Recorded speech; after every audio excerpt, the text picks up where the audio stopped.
Sayyidah Fatimah itu aslinya rapati cocok sama Aisyah, makanya ratu cocok itu sunat. Karena Nabi itu pernah didatangi tamu. Tamu itu kebetulan saudarinya Sayyidah Khadijah, namanya Hala. Gitu? Hala itu Khadijah. Yang dipakai dalil atau haul. Tapi kok untuk dalil kok kuno barang ya rara. Nabi itu sering sekali itu bikin mayoran-mayoran gitu makan-makan itu. Ya nyembelih wedhus pokoknya makan-makan untuk ngenang siapa? Khadijah. Apalagi yang datang itu kalau keluarganya. Makanya beberapa GNU membuat dalil bahwa mengenang orang meninggal itu boleh. Buktinya Nabi mengenang. Yang saya ingkar kan dibahasakan haul. Saya tidak tahu apa ada haul pas itu. Tapi ya saya percaya haul itu baik. Sementara ngojo kowe ngeholi terus wae ngel-ngel wong. Lara di umat kok napa? Aneh-aneh. Hal itu kalau datang itu Nabi itu bergegas hormat terus macam-macam. Singkat cerita, saking hormatnya Nabi itu, Aisyah itu cemburu. Ya Rasulullah, kenapa engkau mengenang orang yang tua, ajus? Ajus itu tua sekali, sudah mati lagi. Waqat abdalaka Allah dan engkau sudah diganti yang lebih baik ketimbang dia. Masih muda, masih hidup, pokoknya maksudnya ya dirinya. Gue rasa bakas yang wis mati. Singkat cerita itu membuat Sayyidah Fatimah sakit karena ibunya dikomentari ajus tua. Ibunya kan Sayyidah Khadijah, tentu kan ya tua wong. Di nikah Nabi sudah umur berapa? 40. Ini itu yang cerita guru-guru saya termasuk Mbak Mun. Ini ada sanad musalsalannya, semua guru-guru kita cerita. Gue nak guru sipir ya raro. Nah terus Nabi itu ya unik, meredakan dua konflik itu. Aisyah bangga karena istri muda dan dicintai Nabi. Sayyidah Fatimah tentu bangga sekali sebagai putrinya Nabi, tapi ya mangkel sekali ketika ibunya apa? Dikomentari. Nabi oleh marahi lucu. Fatimah, kowe kepengen Aisyah menghentikan komentari ibu. Nggih ya Rasulullah, wong gak men komentari ibu. Tapi Nabi yang mengloroi Aisyah kan masalah nanti. Mergo bojo ayu nak ngambek ya masalah kan. Jadi Nabi yo pinter mau dari didik Aisyah langsung wah ini masalah. Tapi kamu jangan katakan politik, Nabi itu udah politikus. Ya pokoknya pinter, no? Pinter, tapi terang, pokoknya pinter. Kandani ngene Aisyah bin Ramen ngomong ngono. Kandani sebuti ya Rasulullah. Ibuku luwih hebat timbang kowe. Ibuku iku rondo untuk Joko. Kowe ayolah iku piye-piye iku perawan untuk Dudo. Aja Aisyah diingatkan sisi coba Khadijah itu kan rondo untuk Kanjeng Nabi zaman Joko. Aisyah katanya cantiknya seperti itu, piye-piye dhekne iku perawan untuk Nabi sing wis Dudo. Iki eling terus Aisyah. Iya. Semenjak itu serata komentari. Sinten? Sayyidah sinten? Khadijah. Karena ada sisi yang dia kalah dengan Sayyidah Khadijah, itu Khadijah rondo untuk Joko.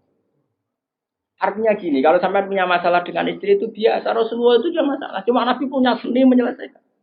Nah, aku kan orang duwe seni. Wong roh kowe kepen ngamuk.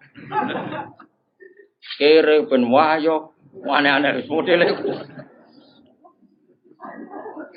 Ini polanya. Nah ini kembali tadi ya. Jadi jangan kira cara Nabi senang perempuan itu kayak senangnya kita pada nopo perempuan. Semuanya itu lillah wa fillah. Kita dapat riwayat tentang haid. Bayangkan kalau Nabi tidak nikahi Aisyah, kayak apa tentang hukum haid? Kita tidak tahu. Zaman itu belum ada kitab-kitab gambar tentang haid. Belum ada ustaz-ustaz nganggur sekarang haid sampai digambar. Nak ngarangnya haid apa? Jangan digambar maksudnya itu. Itu pernah tak polling Pak Hudi, pernah tak polling sama Mbak. Apa betul yang kamu alami seperti ini? Semua bilang enggak. Sekarang lanang kabeh. Makanya menurut saya kita ngikuti hadis yang diriwayatkan Aisyah, yang diriwayatkan Hamna, itu ada di gitu saja. Kula suwun sing ngaji kula teng mriki nek ana bocah wedok napa istihadah iku suruh ngambil apa? Adatul yaum sebelum kena penyakit apa? Istihadah. Paham ya? Nah, ya sudah setelah adatul yaum itu berlalu, ya sudah dihukumi suci. Jadi misalnya Januari dia haid 6 hari, Februari 6 hari, terus Maret entah kecelakaan entah apa, terus dia keluar darah terus sampai berbulan. Ya sudah, setiap tanggal yang dulu dia haid 6 hari, yaitu jadikan hari haid. Liannya dihukumin apa? Suci, ya tetap puasa, tetap apa? Sholat. Malah kan Nabi ngintikan fatahayati kama tahidun nisa. Ini penting saya utarakan. Lagi-lagi seperti itu yang paling tahu banyak ya Aisyah. Meskipun nanti rawiyahnya itu ada Hamna, ada ini, tapi yang mendokumentasi itu ya Sayyidah. Artinya gini, kalau ada orang sekarang nikahi anak muda, berdalih ngikuti Rasulullah, oke lah, kalau segi halal saya katakan halal. Memang nikahi anak umur 9 tahun pun kalau walinya boleh ya tetap apa? Tapi nak murid niru Rasulullah itu hayata. Oh jauh. Kamu itu apa betul jadi sumber hukum yang perlu didokumentasi seorang muda? Justru nak didokumentasi dolla wa adolla sesat dan kok hukumnya orang yang bener kok dia apa? Didokumen. Nah, makanya temeriki saya Nawawi ngendikan apa? Li anna kullama kana lillah. Sebut ini ku. Wa hadhil khisalu allati waqa'at napa? Li Rasulillah laisat minad dunya fi syai'in. Jadi ini saya masih menjelaskan apa komentar saya Nawawi napa? Wa hadhil khisalu alladzi waqa'at li Rasulillah laisat minad dunya fi syai'in. Semua yang dilakukan Nabi meskipun kesannya kayak perempuan, wewangian, itu sama sekali tidak ada kaitannya dengan urusan dunia. Semua itu untuk urusan dokumentasi akhirat atau dokumentasi masalah-masalah agama. Terus kata Senawi lagi, li anna kullama kana lillah laisa minat dunya. Kalau sesuatu orientasi kamu lillah itu hakikatnya laisa minat dunya. Misalnya kayak kita makan, tujuannya biar kuat sholat, kita punya rumah, benar numpang ning wong liya ngel-ngelo, kita nganggo pakaian ben ra udo mari maksiat. Asal niatnya lillah, semua itu tidak urusan apa? Dunia. Kama qala Syekh Rasyidi fil Majalis Ar-Ra'iqah. Jadi ini penting sekali saya utarakan biar kita terbiasa ya dengan teori-teori yang digariskan para ulama. Niru Nabi itu baik, tapi ada sisi-sisi yang kita sadar kias ma'al farik. Seorang lagi apa? Kias ma'al farik. Kan sekarang banyak orang yang minta diikuti semua omongannya. Jadi dulu murid sama Nabi itu gak ada yang bantah guru. Dulu Nabi kan gak pernah salah. Nah kowe kan salah wis watak. Terus kowe kepengin murid tem niru kowe total koyo zaman Nabi ya beda. Kowe murid itu api anut guru, tapi biasa wae. Kadang-kadang ra anut yo takon. Bodoh sarape ribet. Ya karena beda. Saya punya kitab Sunanun Nasai buat James Bah. Di situ beberapa santri ada yang alim ngaji sorokan sama saya. Sebelum sorokan mesti tak ajari tentang Dawi Abu Bakar As-Siddiq. Termasuk sebagian mereka ya ada yang habib sorokan saya. Beliau alim, tapi ya tadi tetap tak kasih tahu. Kita kesepakatannya pakai hadis ini. Abu Bakar itu seorang sahabat dan dia Amirul Mukminin Khalifatur Rasulillah. Pas itu malah gelarnya masih Khalifatur Rasulillah. Pengganti Rasulullah. Amirul Mukminin itu sebenarnya gelar yang sudah diturunkan statusnya. Saya ulang lagi ya. Amirul Mukminin maknanya kan pemimpin ketua ya. Amir itu ketua orang. Sebetulnya itu sudah tawaduknya Sayyidina Umar dulu itu ketika wafat Abu Bakar kan diganti Umar. Sahabat manggil dia ya Khalifatur Rasulullah.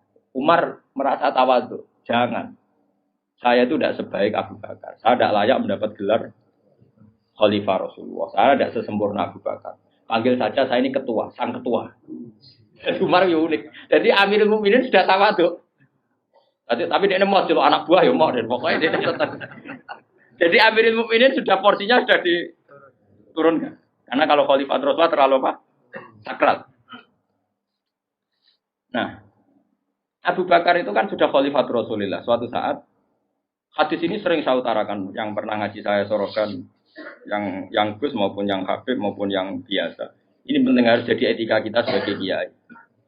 Singkat cerita itu, sahabat-sahabat itu kan menangi dulu. Zaman Nabi itu kalau ada orang yang bikin Nabi sakit, atau Nabi tersiksa, atau Nabi terdesak, orang ini halal dibunuh. Karena Nabi itu kekasihnya Allah dan perintahnya Rasulullah pasti juga perintahnya Allah. Jika yang tentang perintahnya Nabi dan melawan, berarti munafik atau kafir dan halal dibunuh. Singkat cerita Abu Bakar sering mengalami satu keputusan yang dibantah orang. Dibantah ini terus ada penggemar loyalis siapa? Abu Bakar bilang, "Da'ni adrib unuqa ya Khalifah Rasulullah. Lepaskan saya akan saya bunuh orang itu." Terus Abu Bakar tanya, "Kenapa demikian?" "Ya dia nentang kamu ya Rasulullah. Dulu ada orang kok nentang pendapatnya Nabi kita bunuh," kata si Asobiyin tadi yang orang sangat asobiya. Abu Bakar Pertama itu marah, ketika dibikin marah itu pertama ya marah. Saya ulang lagi, Abu Bakar ketika ada orang yang nyolu dia, marah. Fatalah warna wajahnya kelihatan merah ketika digugat, dikritik. Ada sahabat yang asobia, yang terus saiki loyalis. Apa saya bunuh ya khalifah Rasulullah sebagaimana dulu kita bunuh orang-orang yang anti Rasulullah. Itu fakaan nama itu di hadis fakaan nama subba fi wajhi ma'un barid. Seakan-akan Abu Bakar itu tersirami air dingin, langsung redam marahnya. Redam terus dipanggil orang itu. Laisa dzalika li ahadin ba'da Rasulillah sallallahu alaihi wasallam. Itu insafnya Abu Bakar. Enggak ada. Orang tentang boleh dibunuh itu hanya Nabi. Saya ini enggak Nabi. Bisa saja yang salah itu saya. Coba laisa dzalika li ahadin ba'da Rasulillah. Spesial seperti itu. Orang tentang mesti salah itu hanya Nabi. Kalau kita kan delok-delok masalahnya, kadang kita benar, kadang kita yang coba. Dan menurut saya semua kiai, semua ulama harus apal hadis itu supaya kita tidak menyamakan diri kayak Rasul. Aku biasa ngomong Mustafa Radhi turuti gayane wae khusyuk biasa kan terus tak colok sowe jebule. Oh suwe mut, tileman lu. Gayane wae khusyuk. Gak balik kula teko ring kene bahane disambut terus. Kenapa? Lali kula. Coba ambek kiai ini sing mulang. Nanti saulan pisan ketemu lali lan bedino murid kok bedino lali. Apa aku ora gelo meko lesa sekali ahadin badar Rasul. Wis ora gelo. Ngaku ra nabi bodoni biasa.